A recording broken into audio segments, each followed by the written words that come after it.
சென்னை மாவட்டம் செம்பியம் பகுதியைச் சேர்ந்தவர் டில்லி பாபு. இவர் சைபர் கிரைம் காவல் நிலையத்தில் புகார் ஒன்று அளித்துள்ளார். அந்த புகாரில் chatting app global markets Bredex market trading என்ற செயலியில் பணம் முதலீடு செய்தால் அதிக லாபம் பெறலாம் என தெரிவித்ததை நம்பி டில்லி பாபு தனது சுய விவரங்களை பதிவு செய்துள்ளார்.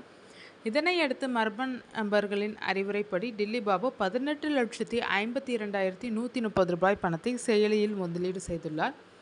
இதேபோன்று தன்னுடைய தாய் பானுமதிக்கும் ரூபாய் 4,20,304 முதலீடு செய்துள்ளார். மொத்தமாக 22,72,434 முதலீடு செய்துள்ளார். ஆனால் டில்லி பாபுவால் முதலீடு செய்த பணத்தை திரும்பி பெற முடியவில்லை. இதனால் ஆன்லைன் ட்ரேடிங் என்ற பெயரில் தன்னை நம்ப வைத்து ஏமாற்றிய நபர்கள் மீது சட்டப்படி நடவடிக்கை எடுக்க வேண்டும் என டில்லி பாபு புகார் அளித்துள்ளார். அந்த புகாரின் பேரில் சைபர் கிரைம் போலீசார் வழக்கு பதிவு செய்து விசாரணை நடத்தினர்.